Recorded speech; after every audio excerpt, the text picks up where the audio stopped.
Un corazón, 5 litros de sangre y unos 90.000 kilómetros de vasos sanguíneos constituyen el sistema circulatorio.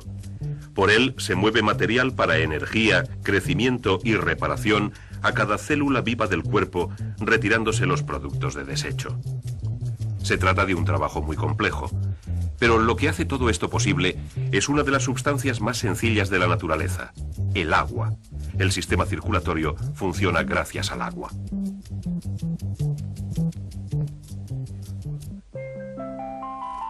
El agua ayuda a que las cosas se muevan en el medio interno y en el externo, en el mundo de fuera.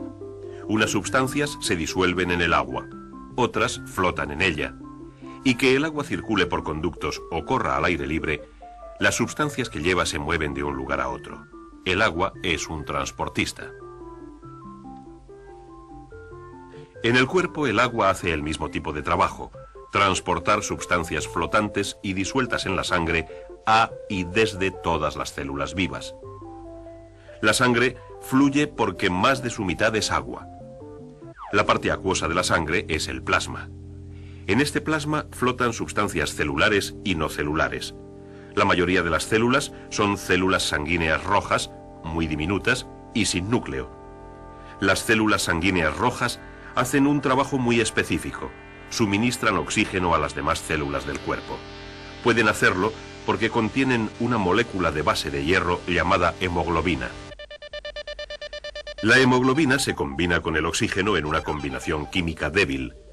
Cuando la hemoglobina lo hace, adquiere un color rojo brillante, y esto es lo que les presta el color rojo a las células. Así que la sangre es roja por estas células sanguíneas. En una sola gota de sangre hay unos 250 millones de ellas. Ahora bien, además de transportar células sanguíneas rojas con su carga de oxígeno, el acuoso plasma sanguíneo lleva también sustancias disueltas a todas las células. Algunas de estas sustancias disueltas son nutrientes que vienen del aparato digestivo. La sangre suministra este alimento a las células, y al usarlo, las células dejan productos de desecho que se lleva la sangre. Uno de estos productos de desecho, el dióxido de carbono, también está disuelto en el plasma. Para todo este transporte de sustancias, la sangre tiene que moverse por el cuerpo. Algo debe mantenerla circulando. Los ríos corren gracias a la gravedad. El agua se mueve desde lugares altos a otros bajos. En el cuerpo, el río de sangre fluye a pesar de la gravedad, trabajando con ella unas veces y contra ella muchas más. En el cuerpo, la sangre corre gracias a la fuerza realizada por una bomba, el corazón. La acción de bombeo del corazón mantiene la sangre en movimiento por todas las partes del sistema circulatorio. El corazón puede trabajar como una bomba porque es un músculo, un poderoso músculo. Las fibras del músculo cardíaco están dispuestas de forma distinta a las fibras de los otros músculos del cuerpo. Estas fibras constituyen una estructura semejante a la de un tejido. Todos los músculos se ponen en acción cuando reciben impulsos eléctricos del sistema nervioso.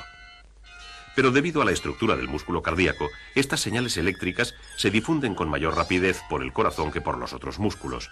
Esta rápida difusión de las señales permite a las fibras del músculo cardíaco coordinar sus contracciones y producir la presión rítmica que convierte al corazón en una bomba.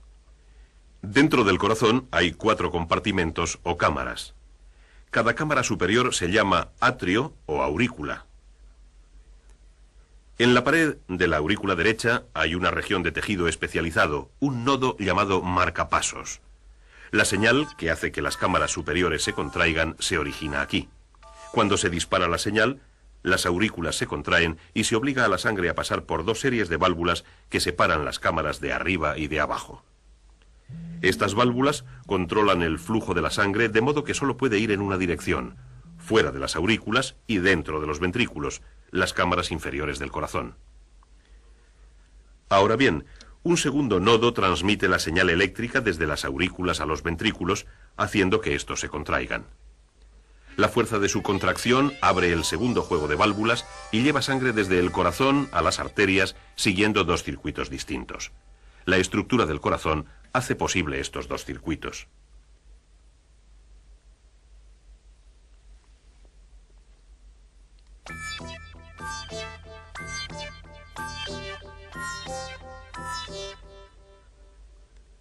En un circuito, la sangre que sale del ventrículo derecho va a una arteria que lleva directamente a los pulmones. Luego, la sangre vuelve al corazón y a la aurícula izquierda. En el otro circuito, la sangre que sale del ventrículo izquierdo recorre un circuito mucho más largo a través del cuerpo, estableciendo contacto con todos los miles de millones de células del cuerpo antes de volver a la aurícula derecha. La sangre que circula por las cámaras derechas del corazón lleva grandes cantidades de dióxido de carbono disuelto en el plasma y sus células rojas han liberado parte de su oxígeno. Pero cuando hace el circuito de los pulmones, esta sangre libera dióxido de carbono y recoge oxígeno. Así que la sangre que vuelve de los pulmones a las cámaras izquierdas del corazón es rica en oxígeno. Es esta sangre rica en oxígeno, bombeada desde el ventrículo izquierdo y enviada por su circuito a todo el cuerpo, la que alimenta las células. El bombeo del corazón mantiene a la sangre en movimiento por los dos circuitos a un tiempo. El movimiento es ayudado por la estructura de las arterias. Las paredes de las arterias tienen una serie de capas de tejido. Una sola capa suave de células forra el interior hueco. Esto contribuye a reducir la fricción entre la sangre en movimiento y la pared arterial. Sobre este forro hay una capa elástica que se estira bajo la presión de la sangre a cada latido y luego se contrae. Este rebote proporciona a la sangre una ligera presión y la ayuda a moverse. Envolviendo esta capa elástica hay otras dos de músculo suave, involuntario. Estos músculos están controlados por fibras nerviosas cuyas señales hacen que los músculos se contraigan o se relajen, cambiando el diámetro de la arteria y controlando así la cantidad de sangre que corre por ella. Y sobre las capas de músculos hay una capa dura de fibra que refuerza las paredes arteriales contra la presión sanguínea producida por el corazón. La arteria que transporta sangre rica en oxígeno desde el ventrículo izquierdo del corazón y empieza su circuito por el cuerpo se llama aorta. La aorta se ramifica rápidamente en muchas arterias menores. Sigamos esta serie de ramificaciones. Una de las arterias que se bifurcan de la aorta lleva sangre a los músculos del corazón. El corazón no puede hacer uso del alimento y del oxígeno de la sangre que pasa por sus cámaras. Para alimentarse necesita sus propios vasos sanguíneos. Otras dos ramas de la aorta recorren los lados del cuello y llevan nutrientes y oxígeno al cerebro. Y otras dos ramas se mueven hacia los hombros y luego por los brazos. La parte principal de la aorta sigue por detrás del corazón, enviando ramas a todos los órganos abdominales. Luego la aorta vuelve a dividirse en dos grandes ramas, una que va a cada uno de los riñones, donde se retiran algunos desechos de la sangre. Y otra división más envía arterias a cada pierna. Normalmente las arterias están muy enterradas dentro del cuerpo. Ocasionalmente están cerca de la superficie de la piel, así que en lugares como el cuello y las muñecas se puede sentir una onda de presión creciente a medida que el corazón bombea la sangre.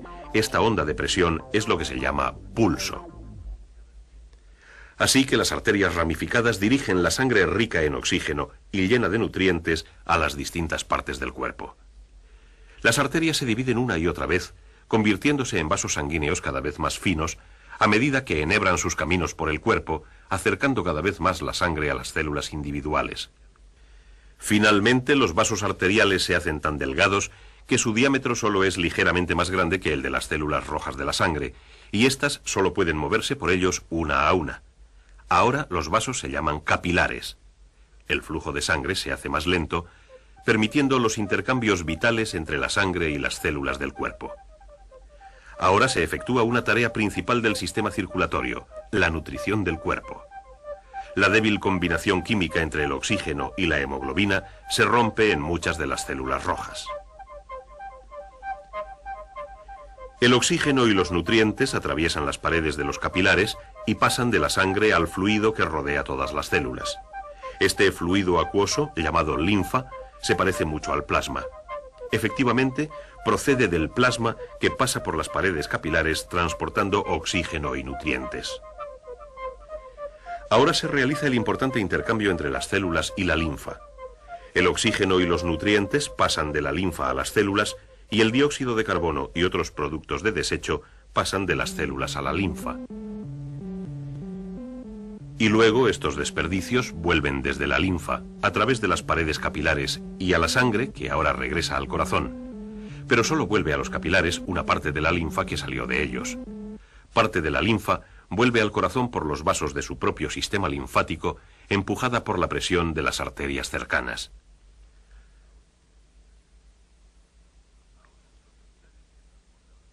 Ahora, los capilares que transportan la sangre y su carga de desechos de las células convergen en vasos sanguíneos cada vez mayores. Se trata de las venas del cuerpo. Las paredes de las venas no son tan espesas como las de las arterias, pero no tienen por qué serlo. La presión sanguínea es más baja y las venas no necesitan una capa de músculos para ayudarlas a mover la sangre. En vez de esto, la sangre es empujada hacia el corazón por músculos casi esqueléticos. Las válvulas existentes a lo largo de las venas hacen que la sangre se mueva en la dirección adecuada. Las venas se unen en vasos cada vez mayores a medida que devuelven la sangre al corazón. En el cuello, un par de venas se unen con vasos linfáticos que devuelven linfa a la sangre. Esta linfa se vuelve a convertir en parte del sistema circulatorio. En esta región del cuerpo, la gravedad colabora con el sistema circulatorio, haciendo que la sangre se mueva desde la cabeza al corazón. Finalmente, todas las venas convergen en la cámara superior derecha del corazón. Desde aquí, con su dióxido de carbono disuelto, la sangre será bombeada a través del corazón y devuelta a los pulmones. Y así prosigue el circuito.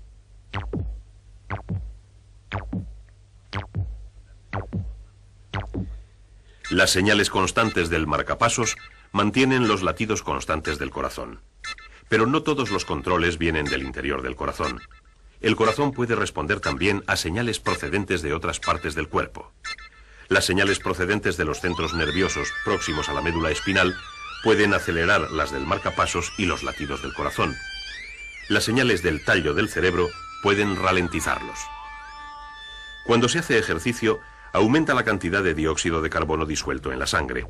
Este cambio indica a los centros nerviosos que aceleren los latidos.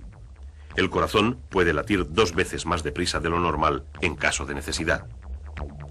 El cuerpo produce también un activador químico, la adrenalina, la hormona que afecta la proporción de señales eléctricas del corazón. La excitación o el miedo harán que la glándula adrenal segregue adrenalina en la sangre y esto acelerará el latido del corazón.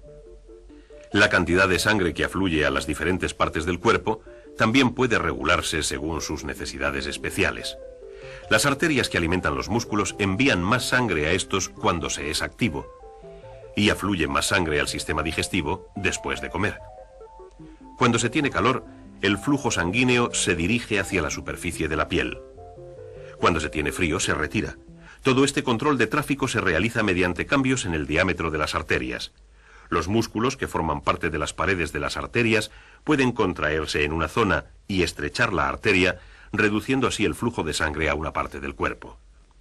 O bien, los músculos pueden relajarse y ensanchar la arteria, permitiendo que pase más sangre.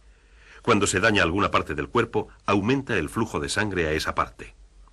En el plasma sanguíneo, junto con las células rojas, flotan trocitos mucho más pequeños de protoplasma con forma de disco, llamados plaquetas, que ayudan a que la sangre se coagule. La coagulación sella las roturas del sistema circulatorio e inicia el proceso de reparación.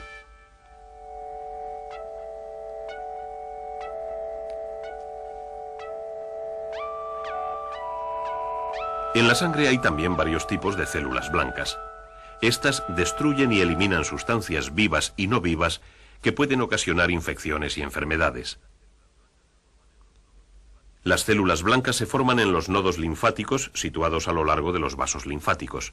Y estos nodos actúan también de filtros para los microorganismos y partículas extrañas, alejándolos de la corriente sanguínea.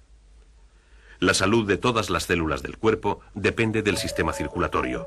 Y lo que lo mantiene en movimiento es el corazón, que late más despacio, más deprisa, constantemente y que solo descansa brevemente entre latidos al tiempo que envía la sangre por su doble circuito, llevando alimento y retirando los desechos de cada rincón del mundo interno.